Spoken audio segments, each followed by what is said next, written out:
everybody. We're here back to the Cave Talks. Today we have a major special guest. We're talking to our new team captain, HippieHabitat. Hey, that's me. Be so happy, so happy about two things. First, to have you on board. Then that we have the opportunity to get to know a little bit more about it. The Cave Talks. It's basically an opportunity to go more inside of the life of our guests. And I'm really happy that today it's you, somebody that just joined our team. Excellent. So Excellent. let me start right away. Let's break the ice. So first, big question. So how did you start playing and streaming? I guess everybody is curious to know how you start this career of yours. This career, I want to say, it was probably started when I was like maybe 12. I was obsessed with YouTube. For those who don't know, I lived in Ireland like throughout my entire adolescence, and I had like no neighbors. I had no one to play or talk to, but I had like a tiny little internet connection, and my best friend was YouTube. So I was on YouTube like all day, every day. I wanted to do it since I was 12, but I had no means to do it. Yeah, that passion, it never left my side. I remember begging my mom for it's called a Hauppauge capture card. And this is what allowed you to capture your gameplay in real time. And it was the only way to capture your gameplay. There was other capture cards, but this piece of hardware costed around $200. You know, the Xbox already costed like $300. I needed that piece of equipment to do to make content, I guess you could say, but I just couldn't get my hands on it. So I always just had a passion for gaming, but I couldn't really do anything with it because, you know, I was isolated on top of a mountain. I couldn't really do anything. That passion continued all the way up till college. It never left my side. And then literally right as I graduated college like 2 years ago, I decided that, you know, now's the time. Now's when I got to do it. So I just did it. Great. And you started playing Halo, if I'm not mistaken. Halo was like one of the first games that I took rather serious. It's one of the first games that I got lost in and fell in love with. Like, that was a game. I remember before it came out, I bought like a book that kind of like showed you about all the lore, all the weapons, all the enemies, all the maps. And I'd sit at the back of class and I'd just read through the book instead of paying attention. So that's what I was doing. But like, yeah, that was one of the first games I fell in love with. One of the first games that I knew I was really good at because it was kind of the first game that I played where there was like a rank system. So you could judge your skill against everybody else's. So like back in those days, it was like you had to get to a 50. So 50 was the max skill, and there was multiple players you could get that in, and I got in like basically every single one of them. So that's when I knew I was like, oh, I'm actually pretty good at this. And did you play competitively, or it was just... No. So I was just playing for fun. Again, I lived in the countryside in Ireland. My connection was, you couldn't imagine how bad it was. It was so bad. So I was just playing on like really bad ping all the time, but I just made it work. Almost like the connection we have sometimes in Italy. Yeah, exactly. Okay. And so another question, who inspired you to start streaming? Streaming? I want to say probably one of the main ones was probably Ninja. Because I knew about him from Halo. I heard his name from Halo. And then as I went off to college or took my high school exams to get into college, and then throughout college, I'd kind of keep on hearing his name pop up now and again. And then, and I knew it was just as good as him at Halo. Well, obviously not just as good. He was probably way better than me at the time. But I knew I could do what he was doing because I saw Fortnite blowing up. Because I was on Instagram. After I graduated college, I didn't know what I was doing. And I just saw his name just like pop up and him playing this new game. And I knew I could reach that exact same skill level and provide as much entertainment as him. So I just decided I'd do it. That was it. I saw that he was kind of like the gold standard, and I thought I could match it. So basically, you follow your dream. You Absolutely, yeah. Going after what you dream of. All of a sudden, no real experience except from your passion, and you said, "Fuck it." I just have to go. I just had to go for it. But the thing is like I didn't know how to deliver my personality, or I didn't know what kind of content. I know I wanted to make content, but I didn't know how to do it. And then Fortnite came along, and I'm like, okay, that's it. Like I just knew that I could pack my personality into this game and really show everyone what I'm about. And talking about talents now, you've been streaming with some major players out there, Nate Hill, Dakotas, and many other more. So how did you then get to know these guys? Was through stream? Yeah, I met Nate Hill just by chance. So back in the day, people still do it now. They have .tv in their name, which is it's just basically free advertising for the streamer to let you know that they're streaming probably. So if they kill me, it comes up on my screen, my stream rather, natehill.tv, and that's exactly what happened. He killed me probably like 2 years ago. I'm like, wow, this guy was good. Like he was so good. He was so much better than me. He was so much better than everyone I knew. So I was like, I gotta tune into this guy because he destroyed me. He absolutely destroyed me. And then yeah, I just became friends with him really early on, and then that's how I got to know him. And then Dakotas, I think Dakotas just saw clips of me. So my whole idea was to try and make as many clips as I could go viral. Like I feel like I kind of knew the recipe for it, you know. So I was just kind of always waiting for that opportunity, and I had a lot of clips go viral. So on YouTube, these channels will take the most popular clips of that week or that day and put them all into like a format, and then they'd make a YouTube video of it, and then that video would get millions of views. All the streamers were watching these videos on stream too, so my streams were getting watched inside other people's streams. So Dakota's also would watch my clips or my content on his stream. And then I remember I have a clip of him watching one of my clips and him being like, wow, that guy's so cool, I want to party with him one day. He literally said that, and I thought that was really cool. So he knew about me, and then one day he just hosted me, and then I was too scared to ask him to play. And then he hosted me again and gifted me some subs. I'm like, all right, I'm gonna go for it. And then yeah, I just asked him. We've been playing since. So now when you play with these guys, do you win or do they win? Oh yeah, we're still winning. I was playing with him, and who was I playing with this morning? Jason. I was playing with Jason from Jay and Silent Bob. So I was playing with them this morning. We got some dubs. We got some we got some dubs in. So we're still killing it. We're still slaying, even though we're old considering. And question: how do you see the competitive Fortnite scene? Do you think it's gonna keep on growing? Did you ever think about competing? Not really. At this point, I feel like you gotta be the top 0.1% of the top 0.1%. It's crazy how good these kids are these days. They live, breathe Fortnite. They're on it, 12 hours a day. It's not even just like commitment. It's I for a lot of them, I think it's full on addiction, and some of these kids are just so crazy good at the game that it's almost impossible to keep up. Who is your favorite now? Who do you think it's really, really good, really talented? My favorite, I tend to go for the kids. I guess they are kids that are humble, but just also play at the top. So I'm a big fan of Benji Fishy. I'm a big fan of Mr. Savage, and just anybody that competes at the highest level, but also isn't too obnoxious. And those two are so crazy good and talented, and they're also super nice. Okay, to switch for a moment, let's go into another passion of yours, music. Mm-hmm. So how come you love music so much, DJing? I know you like electronic music. Can you tell us a bit more about it? I guess my whole music, I guess how I liked or digested music. Like I started off with rock music. My brothers got me into that. And then I don't know how I somehow found myself liking house music.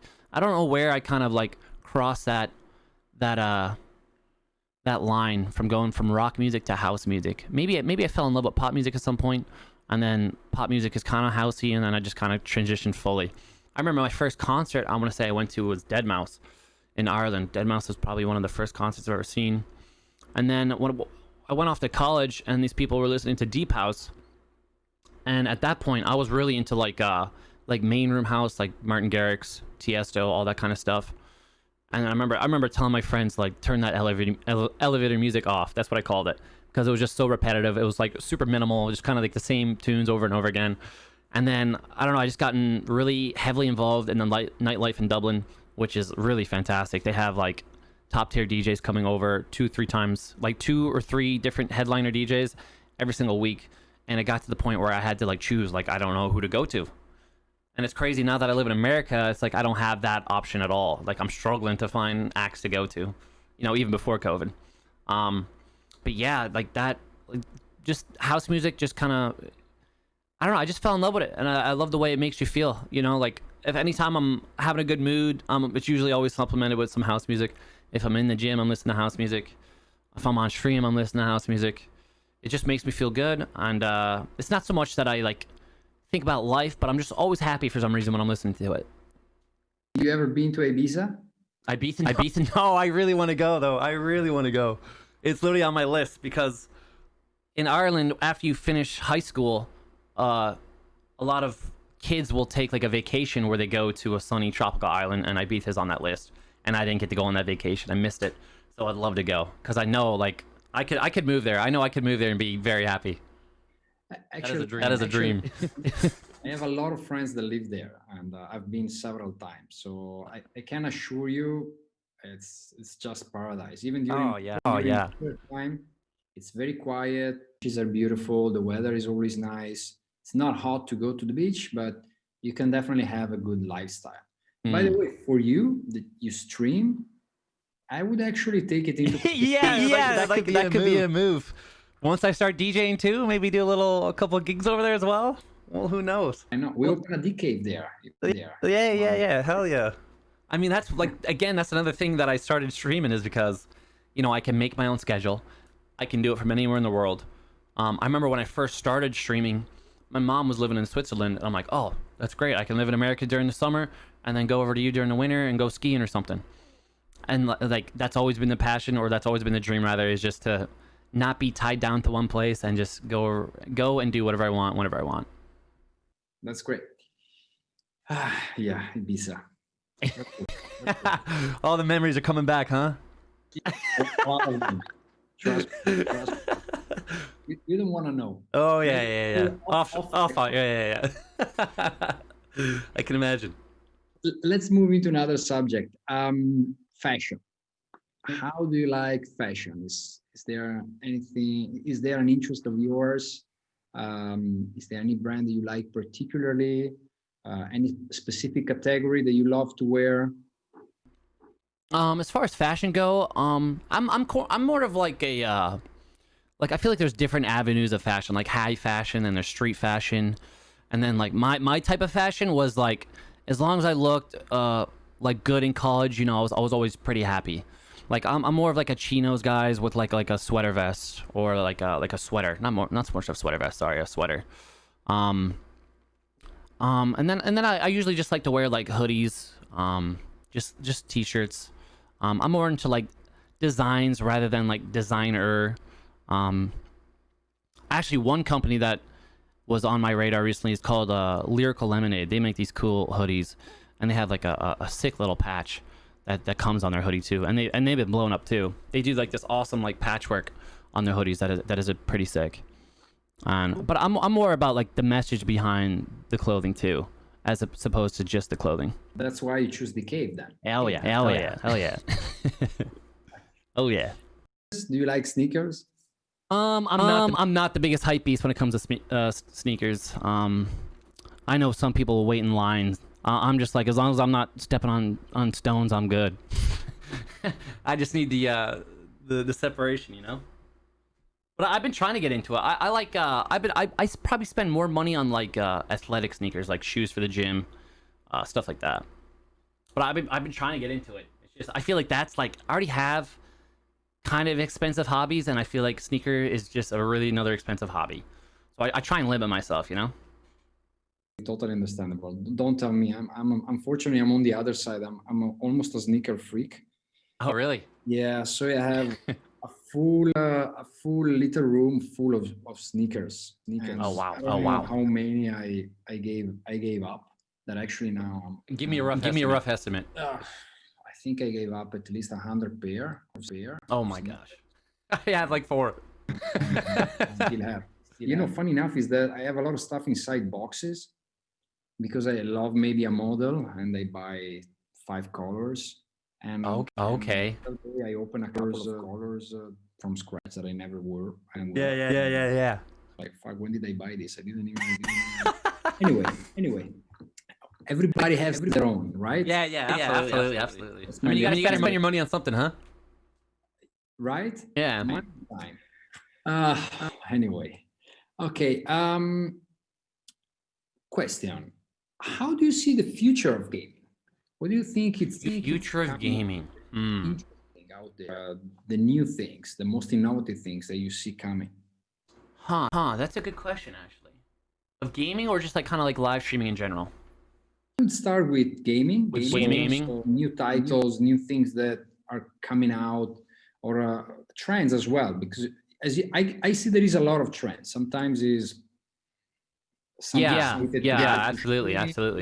Like right now, the trend is battle royales. The last 3-4 years has just been battle royales.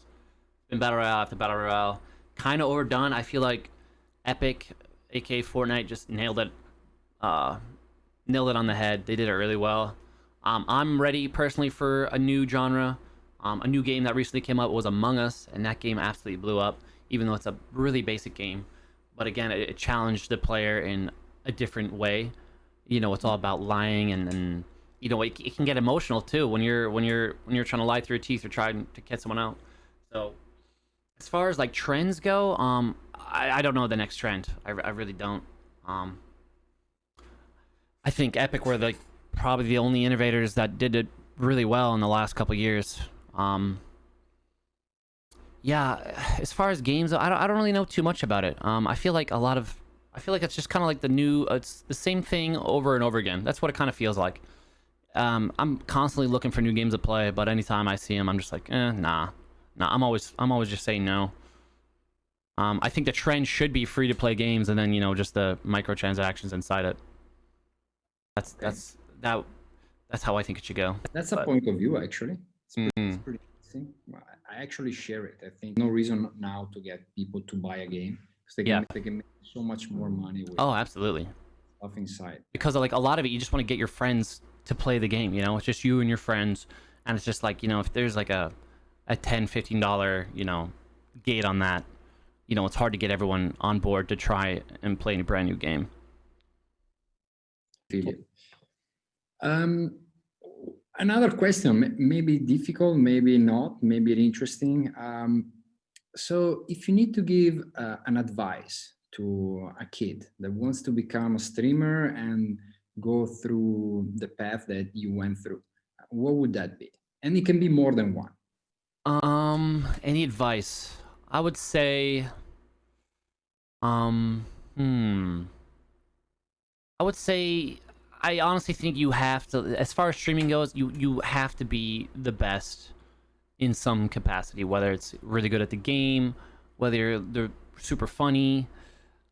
If you're a mixture of both, which is where I think I kind of lie, that works too. But I think you need to have like a goal in mind and a plan on how you're going to achieve it.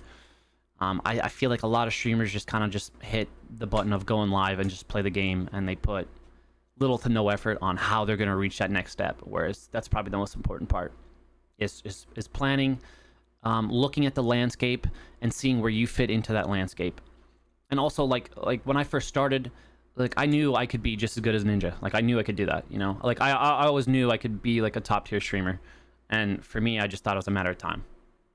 So I think you got to believe in yourself, but you also have to have what it takes to reach the top. But more important than all that is you just got to start too. Like I can't count how many years I've wasted by waiting for the perfect opportunity, and that opportunity never comes. You just got to start too. Totally understand. It's a bit about life, Yeah. Oh, absolutely. Do something 110%, try, make mistakes, learn, and be very sure. Because what I've been seeing also in my career is that when you're yourself, it always come across. When you're honest with people, they feel it. If you have an energy, it will go through it. Try to be someone you're not, or try to build something you're not, it's not going to happen. Yeah, it just doesn't come off as authentic, for sure.